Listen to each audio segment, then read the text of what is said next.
et qui peut-être ont travaillé régulièrement, mais on ne peut pas compter rien que sur ça pour laisser le tombeau ouvert. Il faut nécessairement voir ce qu'il y a dedans et savoir dans la mesure du possible les actes à prendre pour aller de l'avant. Donc au premier coup, on peut dire quand même que le Conseil des ministres, le premier Conseil des ministres, cadre avec l'exigence des Béninois par rapport à un certain nombre de dossiers vidés précipitamment en période électorale. Alors, Kodjovi Ametonou, est-ce qu'on peut dire que les premières attentes des Béninois par rapport au gouvernement de Patrice Talon, ces attentes ont-elles été comblées? Bon, je ne dirais pas le contraire de ce que Honoré a dit, à part que je vais ajouter deux autres choses. Alors, lorsque vous suivez le ministre d'État, secrétaire général à la présidence de la République, vous verrez qu'il a cité au moins 2 fois l'injustice. Donc, moi, je pense que c'est un gouvernement qui est alors à l'écoute du peuple. Parce qu'il a dit quelque part que les conditions d'organisation de ces concours ne sont pas transparentes. Et à partir de cet instant, cela a créé forcément des frustrations et de l'injustice.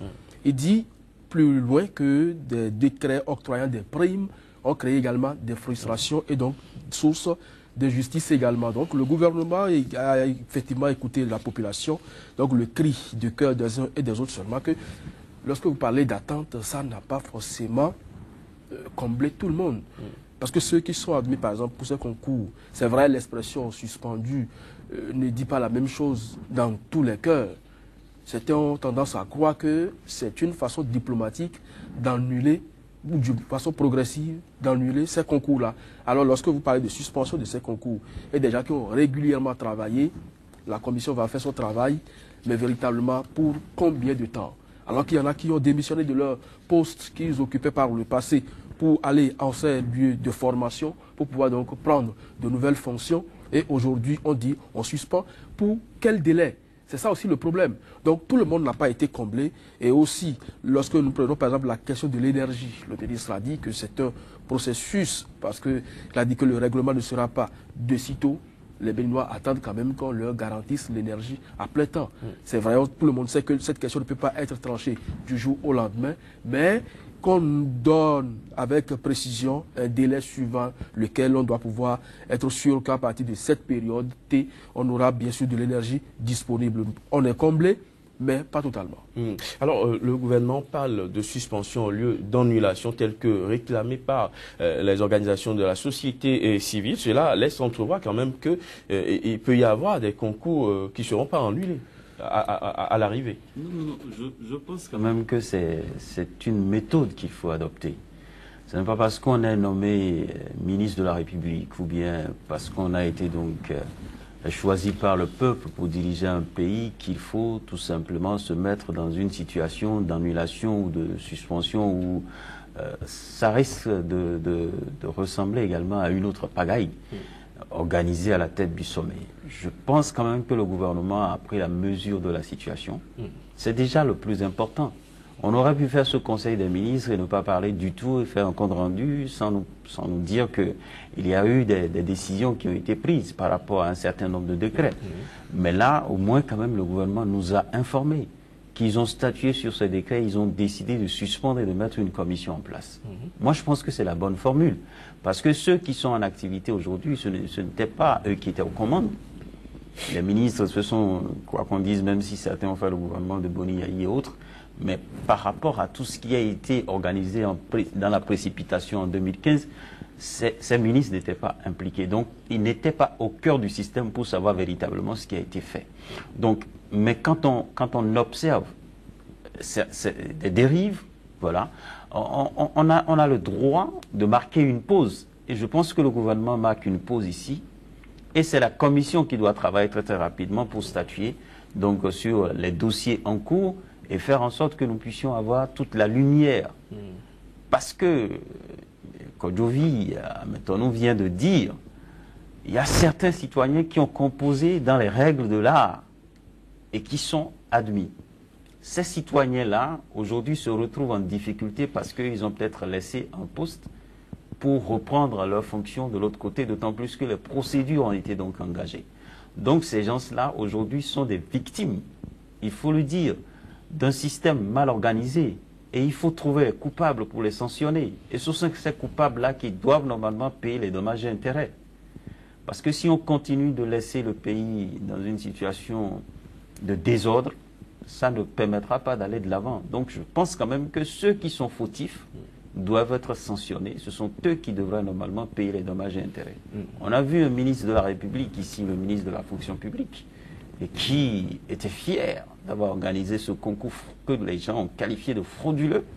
Pour lui, il a rempli sa part de contrat, et il a dit clairement, à travers même des émissions, des sorties médiatiques et autres, on doit pouvoir statuer aujourd'hui sur son cas, pour savoir son degré d'implication dans l'organisation de ce concours, les cadres techniques qui ont été donc impliqués, la manière dont on a retrouvé par exemple, parce que quand on fait le bilan, on dit par exemple sur les réseaux sociaux que plus de 100 personnes recrutées dans une seule localité. Donc c'est tout un problème. Et on ne va pas aussi gouverner en se basant sur les réseaux sociaux. Non.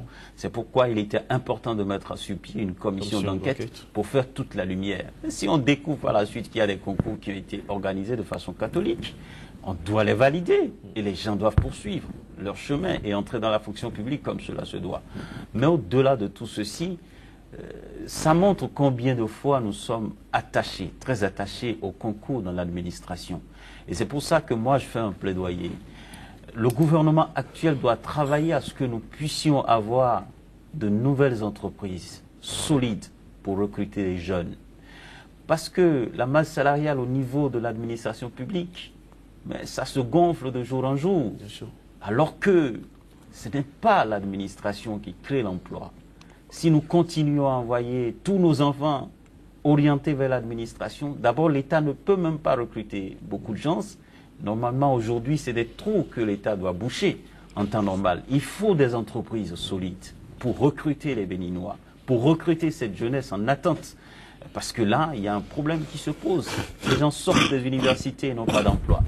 Donc c'est un véritable problème aujourd'hui dans notre société et je pense qu'on doit travailler sur ça. Mais c'est déjà bien de mettre une commission pour faire la lumière. Parce que si le gouvernement venait là et dit bon, je suspends, ça risque de donner également dans l'anarchie. Et ce n'est pas bien, il faut faire une action coordonnée. On ne peut pas condamner l'ancien gouvernement sur certains points et qu'on installe un gouvernement de la rupture et observer les mêmes dérives. Donc il faut laisser le temps à la commission, quel que soit le temps, et que surtout, à la fin, qu'on puisse sanctionner. Ce n'est pas la chasse aux sorcières. La sanction permet à l'être humain de changer de comportement. Et j'espère qu'avec la rupture, on aura donc ces sanctions-là. Alors, Kodjovia Metonou, quoi qu'on dise, l'État, c'est une continuité. Et on a noté déjà des personnes qui ont commencé déjà par travailler pour l'État, pour ces candidats qui étaient admis à ces concours. Quoi qu'il en soit, l'État s'est déjà engagé. Est-ce que cela ne laisse pas entrevoir des contentieux sur le terrain du droit administratif? Non, mais ça, c'est une évidence. C'est une évidence dans la mesure où déjà il y a des actes qui ont été pris pour redéployer ces agents recrutés dans n'importe quel compartiment de l'administration publique. À partir de cet instant, il faut quand même des mesures administratives pour corriger tout cela. Et si l'État en vient avec la commission qui sera mise en place à constater effectivement qu'il y a eu des irrégularités au cours de ces recrutements, il va falloir également normaliser les dispositions prises en la matière. Alors moi je pense plutôt que on va attendre parce que tous ceux qui aujourd'hui ont postulé à ces concours et qui sont admis sont quand même des citoyens béninois. Et ce ne sont pas ceux-là qui ont en tout cas prêté les épreuves de ces concours et ce ne sont pas également eux qui ont corrigé les copies. Effectivement, comme Honoré l'a dit tout à l'heure, il faut que un travail sérieux soit fait au niveau de la commission et que les responsabilités soient situées et que les uns et les autres puissent recevoir la sanction à la hauteur de leur implication dans ces fraudes. Alors moi, là où je ne suis pas d'accord avec Honoré Naoum, c'est le temps nécessaire qu'il faut à la commission. Parce qu'il dit que la commission doit travailler le temps qu'il faut pour prendre les mesures. Je suis d'accord, mais il y a un secteur très sensible aussi, l'éducation. Nous sommes à la veille des examens de fin d'année et le Conseil des ministres également s'est penché sur cette question-là. Il y a quand même ces concours-là qui prennent en compte à des moments donnés le corps enseignant. Alors, si la commission doit pouvoir travailler le temps qu'il lui faudra et que ces mesures de suspension prennent également en compte les enseignants, il va falloir alors que les uns et les autres, autant au niveau de la douane que de la police, que de la gendarmerie, que les enseignants recrutés dans le cadre de ces concours-là soient également arrêtés. Alors, qu'en serait-il du processus qui est déjà engagé, surtout les examens de fin d'année? C'est là le problème, c'est pourquoi je crois que si une commission devait être mise en place, il faut qu'il y ait une certaine célérité ou que de façon spécifique, l'on délègue des missions à certains départements relativement à ces concours-là. Sinon que c'est une mesure salutaire aujourd'hui pour les uns et les autres, mais ça a forcément des répercussions juste dans quelques mois. Quoi qu'il en soit, rien ne se fera dans la précipitation. Par rapport à cette préoccupation, je pense qu'on doit éviter un piège. Le piège ici, c'est quoi? Ne focalisons pas l'attention sur des détails. On doit focaliser l'attention sur le plus important. Le plus important, c'est la crédibilité de notre pays. Je ne vois pas comment on peut organiser un concours frauduleux si on démontre que c'est un concours frauduleux. Ça veut dire que nous n'avons pas retenu les hommes qu'il faut pour travailler dans ces secteurs. On dit par exemple que lors de ces concours de recrutement, qu'il y a certains qui n'ont pas le niveau, qui ont concouru pour des niveaux où ils n'ont pas les diplômes. Je crois que c'est le premier niveau de dépouillement, ça. Tous ceux qui sont admis là, qu'on leur demande leur diplôme et ils ont participé quel concours. On les vire en même temps. Il y a certains qui sont chez eux, qui sont restés chez eux, qui n'ont pas composé. Ça veut dire qu'ils n'ont pas de feuilles. Vous êtes sûr qu'on va retrouver ces feuilles? Ah, mais il faut les retrouver. Il faut les retrouver. C'est important. Parce que dès la proclamation de ces résultats, les gens, même pas de la proclamation, dès la composition déjà, les gens ont commencé par parler de ce concours frauduleux. Donc si on se précipite à brûler les papiers, celui qui a brûlé les papiers, il faut le retrouver et le sanctionner comme cela se doit. Parce qu'il y a plusieurs niveaux pour apporter la clarification. Mais quand on insiste sur le temps, ce n'est pas un travail à faire parce qu'il y a plusieurs candidats, des milliers qui déposent ces dossiers pour participer à ces concours-là. On doit prendre du temps pour nettoyer. Maintenant, ça, moi, je ne pense pas que ça aura un impact sérieux sur les examens. Nous sommes en avril. Ça veut dire que dans 2 mois ou plus, là, les enfants seront déjà en congé. Les examens vont se dérouler. Donc, il y a un personnel déjà disponible pour ces concours et pour ces examens de fin d'année. Mais les enseignants qui ont été recrutés, c'est un recrutement politique. On sait qu'on a des viviers dans le monde enseignant et que quand on décide de recruter, on pourra véritablement avoir des voix glanées par-ci, par-là. Imaginez un seul instant une famille qui découvre du jour au lendemain que son fils devient douanier. Et qui a fait ça? C'est le gouvernement en place, non? Je vote pour la continuité. C'était la stratégie. Et cette stratégie ne permet pas le développement. Donc, on mettra le temps qu'il faut, à mon humble avis. Si c'est 2 semaines, 3 semaines, 1 mois, on donne le temps à la commission pour statuer véritablement sur ces concours. S'il faut reprendre les concours, on va les reprendre. Mais au même moment, il faut savoir que l'État ne peut pas prendre en compte certaines charges de la République. Ce n'est pas parce qu'on a besoin de 1000 enseignants que l'État va recruter 1000 enseignants au premier coup. Ce n'est pas possible. Il faut faire tout ceci avec les prévisions, avec la capacité pour pouvoir payer les salaires, parce que ce sont des charges. La preuve, nous avons dans ce pays maintenant des médecins qui réclament leur salaire depuis 7 ans. Des agents de santé qui réclament des arriérés de salaire. Des gens qui ne sont pas payés, qui réclament des primes. Et nous sommes dans cette confusion-là dans ce pays depuis fort longtemps. Et subitement, un gouvernement qui, infinissant, décide de recruter sauvagement encore. Donc je pense qu'il faut du temps. Et si on veut un travail précipité, on aura un travail bâclé. Pour ma part, ces gens-là qui sont rentrés subitement dans l'administration, on peut les dégager des bords. L'administration va continuer à fonctionner comme avant. On va statuer. Et maintenant, si on arrive à dépouiller tout ceci et qu'on voit clair, on pourra les affecter à nouveau. Et ils vont reprendre leur poste pour le bonheur de la cité. Mais nous ne devrions pas faire le lit à cette manière cavalière d'organiser les concours dans notre pays. Une fois, on doit dire stop. et on doit changer de comportement. Surtout pendant que le moment s'y prête. Alors, le Conseil des ministres a également décidé de l'abrogation d'un certain nombre de décrets, notamment ceux concernant un certain nombre de primes accordées par le gouvernement Yahi vers la fin du mois de mars. Honoré Benjamin Naou. Ça, c'est une satisfaction personnelle. Parce que vous êtes dans un pays où on parle de crise économique. On parle de difficultés économiques et à l'échelle internationale, on sait qu'on est secoué de part et d'autre. Nous n'avons pas suffisamment de moyens.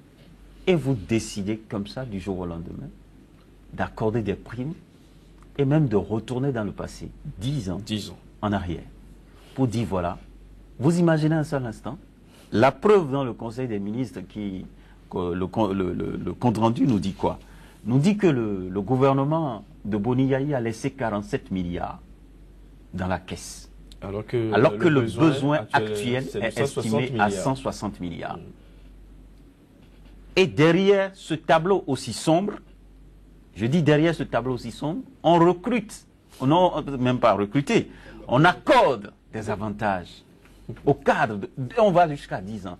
Imaginez que si on était dans la continuité, c'est la question que je me pose aujourd'hui, mais je suis sûr que c'était un marché de dupes et que si on rentrait dans la continuité, ils vont revenir sur ces décrets-là. Parce qu'on ne peut pas supporter. Vous avez 47 milliards. Heureusement, hein, bon, on est passé à 45. Je pensais qu'on aura moins que ça parce que le gouvernement de Boni Yahi nous avait dit en 2006 que le président Kérékou avait laissé 200 millions dans la caisse nationale. C'était drôle pour beaucoup de Béninois, mais eux maintenant, ils arrivent quand même à laisser 47 milliards. Mais ils n'ont pas comblé les attentes. Ils nous ont laissé une ardoise là. 60 milliards, 160 milliards tout de suite. Vous voyez le gap? L'état de trésorerie est négatif. Oui, donc ça veut dire que plus de 100 milliards, il faut retrouver tout de suite pour régler les problèmes urgents. C'est un drame. Pour moi, c'est un drame. Un gouvernement qui a géré, qui nous a proposé des budgets de plus de 1000 milliards tout le temps et qui laisse donc ces résultats. Je pense qu'il faut statuer sur tout ceci et voir dans la mesure du possible qu'est-ce qui reste dans la caisse. Il faut prendre en compte également les 5 000, les 10 000 qui ont été distribués lors de la période électorale au palais de la Marina. Il faut comptabiliser tout ceci pour voir dans la mesure du possible où est-ce qu'on a envoyé les ressources. Et c'est important. Et aller fouiller les poches des ministres qui sont partis, ce n'est pas la chasse aux sorcières. Nous sommes dans un pays et on doit demander l'organisation. On doit réformer. On doit voir clair dans tout ce qui a été donc orchestré à la tête de ce pays. J'espère bien qu'on pourra avoir le courage d'aller jusqu'au bout. Et je souhaite donc ce courage au président Patrice Talon et à son équipe, le ministre d'État Koupaki, et des Finances et tout ça. C'est un rouleau compresseur qu'il faut mettre pour recadrer. Sinon, nous sommes dans une situation difficile. De toutes les façons, le Conseil des ministres a promis une commission d'enquête à ce niveau également pour constater dans quelles conditions ces décrets d'octroi de primes ont été pris. Alors, quand devient, mettons-nous, l'abrogation du décret qui octroie des avantages à des cadres de l'administration et rétroactif sur 10 ans. Oui, mais moi je pense que je ne dirais pas le contraire de ce que Honoré a dit. Tout un citoyen béninois aujourd'hui qui quand même a un petit sens pour l'avenir de ce pays doit pouvoir quand même applaudir cette mesure. Parce qu'il ne sert à rien. Parce que si vous évaluez un peu ces directeurs de cabinet et leurs adjoints, secrétaires et autres, qu'il y a eu le temps de nommer durant ces 10 années, vous verrez ce que 400 000 par personne, plus les millions de prêts ou d'apports pourront coûter à la trésorerie béninoise. Je crois que tout est à l'urgence, mais ici, il faut que véritablement nous puissions définir les priorités. Alors les priorités ici d'abord, c'est de recouvrer d'abord tout ce que les uns et les autres ont pu dilapider d'une manière ou d'une autre dans l'exercice de leurs fonctions. Oui, parce que au-delà de ces primes que vous évoquez à travers donc ces décisions prises au niveau du Conseil des ministres, il y a eu des projets que des gens ont gérés et qui ont pratiquement mis plus de 50% dans leur poche. Il va falloir retrouver tout cela. Parce qu'en réalité, le pays, au-delà de ces 60 millions d'urgence, les 60 milliards d'urgence, il y a d'autres réalités qui s'imposent. Et je reviens à la question de l'énergie. Tout le monde sait que sans la lumière, sans l'énergie électrique, on ne peut rien faire. Et que si cela s'impose à nous, la première sortie du ministre de l'énergie électrique, vous l'avez vu, il était furieux. parce qu'il est allé constater qu'il y a des groupes qui ont été loués à des milliards de francs par mois, par an, à la fin de l'année, et pourtant ne fonctionnent pas véritablement. Alors, ceux qui ont ordonné qu'on aille louer ces groupes-là, et pendant quelle période ces groupes ont été loués et stationnés à Akpakpa et qui ne produisent rien, mais il faut que ceux-là reversent dans les caisses de l'État ces fonds. Parce que c'est de la mal-gouvernance, ça.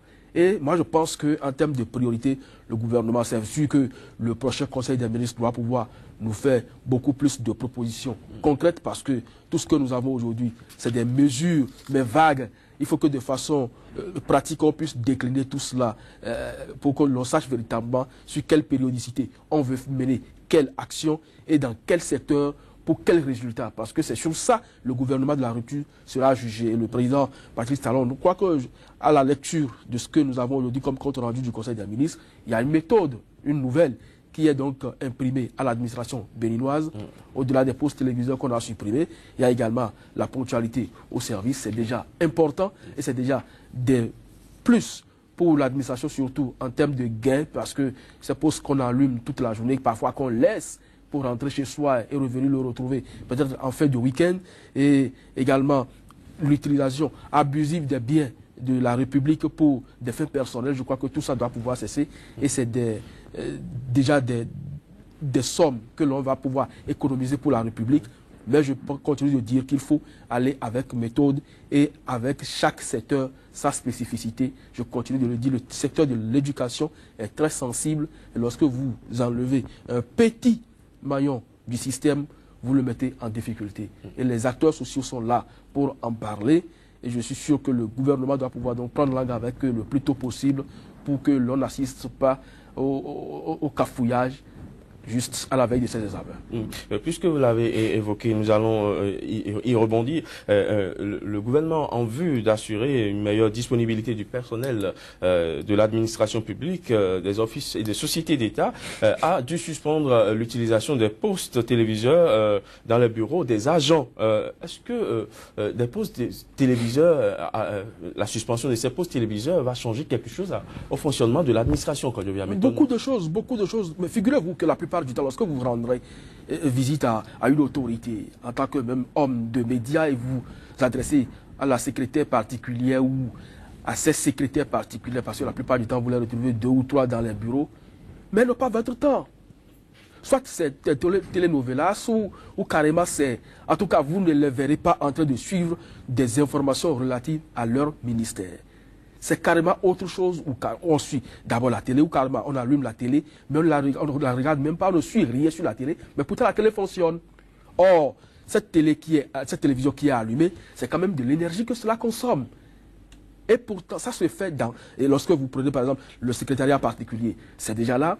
Même déjà à l'accueil, vous retrouvez les postes téléviseurs jusque dans le bureau du ministre. Mais véritablement, un ministre qui a des dossiers devant lui et qui est accroché par une information ou télénovelas s'il était un accro, mais vous pensez qu'il serait vraiment attentionné par rapport à tout ce qu'il lit là?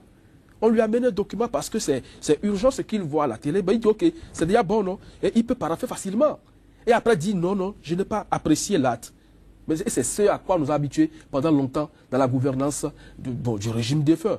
Donc, je crois qu'au-delà du gain en énergie électrique et également de l'argent que tout cela génère pour la République, pour cette mesure prise, je crois que ça va pouvoir discipliner les uns et les autres. C'est vrai que je ne suis pas d'accord que la mesure s'élargisse, par exemple, aux cellules de communication des ministères. Parce qu'un journaliste qui est affecté à cette cellule doit pouvoir également s'informer et savoir véritablement ce qui se dit sur son ministère et ce qui est urgent à faire pour corriger les choses et pouvoir donc faire des fiches à son ministre. Donc à partir de cet instant, il y a des départements sectoriels qui doivent bénéficier de ces postes téléviseurs parce que c'est important, mais toute l'administration n'a pas droit à ça et je crois que si on a finalement compris, c'est une bonne chose. Alors, Benjamin Nao. Non, sur la question, je pense quand même que c'est la nature de l'homme qui pose problème parce que même chez vous à la maison, vous savez à quel moment il faut regarder la télé. Vous ne mettez pas la télé en marche et vous vous baladez dans votre maison. Non, il y a des heures. Vous connaissez vos programmes. Si l'administration satisfaisait de cette manière, on n'a pas besoin de prendre une décision. Il y a un temps pour regarder la télé. Il y a un temps pour travailler. Et quand vous voulez avoir de l'information, mais vous pouvez mettre votre poste radio à côté. Parce qu'en écoutant la radio, vous pouvez faire autre chose. Et s'il y a une information qui retienne, vous marquez une pause et vous écoutez l'information, vous continuez votre travail. C'est parce que l'homme a pris des postures un peu bizarres aujourd'hui dans notre société. Sinon, comment vous allez normalement travailler? Vous n'êtes pas un fabricant d'informations, vous êtes là juste pour consommer. On sait à quelle heure, par exemple, sur l'ORTB, vous avez, comment dirais-je, le journal à suivre. On sait, par exemple, que sur les zones Sika TV, on sait à quel moment. Vous savez, on ne se lève pas comme ça quand on est être humain, quand on est un homme bien accompli. On ne se lève pas comme ça pour faire les choses dans le désordre. Tout est organisé. Je sais à quelle heure j'écoute Radio France Inter. Je sais à quelle heure j'écoute Soleil FM. Je sais à quelle heure je regarde Sika TV. Je sais à quelle heure. Et c'est 10 minutes, l'information, c'est 10 minutes. Après 10 minutes, c'est du désordre, quoi.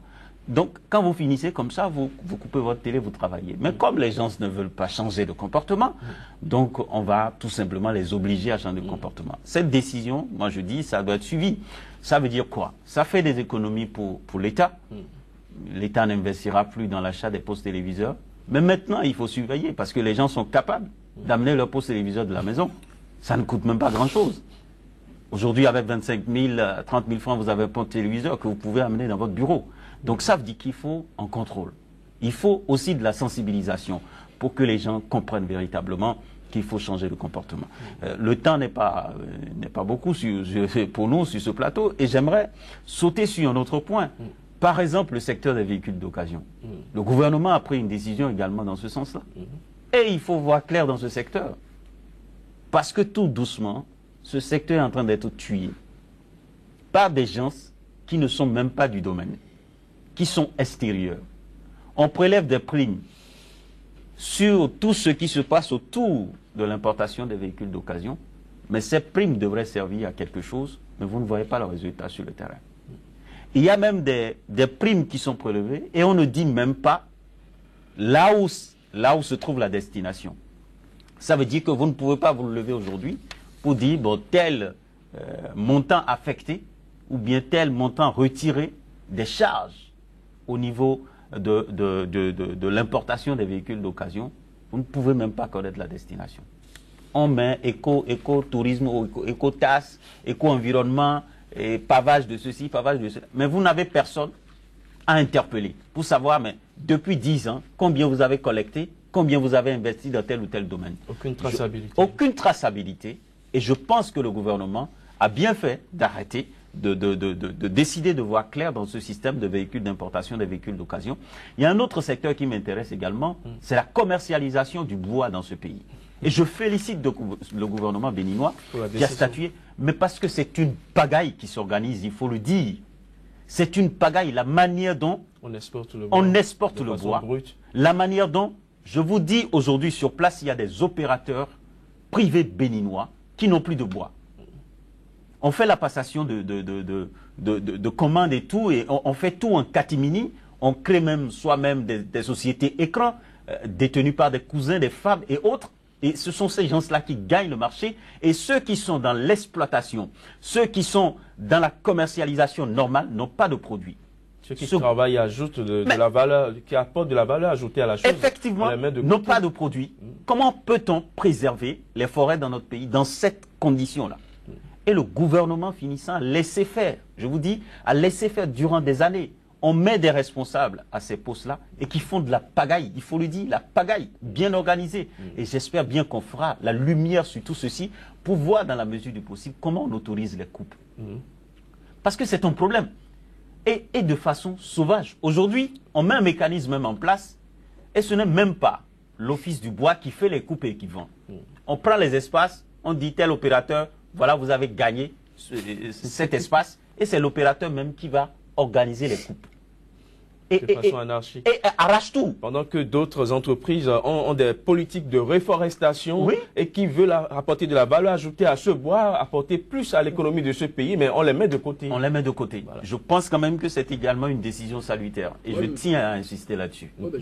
Sur ce volet spécifique, moi je pense qu'au-delà de l'argent, il faut voir également la menace de la désertification. Nous sommes en plein dans les changements climatiques et ça n'est pas aucun pays. Et lorsque vous prenez certaines régions du pays, un peu méridionales. Vous prenez par exemple la commune de Didia, je ne sais pas si Honoré doit pouvoir en savoir également quelque chose. C'était une zone où il y avait tellement d'arbres, mais aujourd'hui, c'est pratiquement un vent sahélien qui souffle par là-bas. Parce qu'effectivement, comme il l'a dit, c'est des coupes sauvages et personne ne pense au reboisement. Je crois qu'à chaque campagne du 1er juin, la journée de l'arbre, on va là-bas pour essayer de mettre quand même en terre quelques plans de terre, mais ça ne règle pas encore définitivement le problème. Et ce n'est pas seulement cette région-là, le septentrion. Surtout, il y a certaines localités comme les Wassapionko et autres, vous allez là-bas, il n'y a pratiquement plus d'essence, alors qu'il y a des plantes qui, normalement, avant qu'ils n'atteignent l'âge pour faire objet de coupe pour d'autres faits, c'est des générations. C'est plus de 50 ans. Mais aujourd'hui, on les a complètement abattus et je ne sais pas si le Bénin peut véritablement recouvrir un jour ces plans. C'est un problème juste très parce qu'il n'y sérieux. a pas de politique de reforestation. Très sérieux. Et puis on ne cherche même pas à savoir si ces essences ont encore des plans à être remplacés. C'est ça aussi le problème.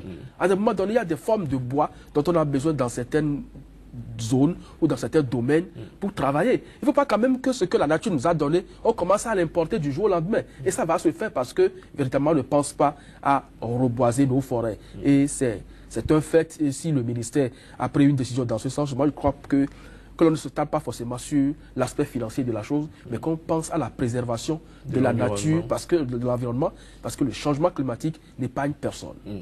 Merci à vous d'être passé sur le plateau de cette émission 100% Bénin. Honoré Benjamin Naoum, Kodjovi Ametonou, merci d'être passé avec vos différentes appréciations de l'actualité politique nationale. Mesdames, Messieurs, ce sera tout pour aujourd'hui. Ravi d'avoir été en votre compagnie et très bonne suite des programmes sur SICA.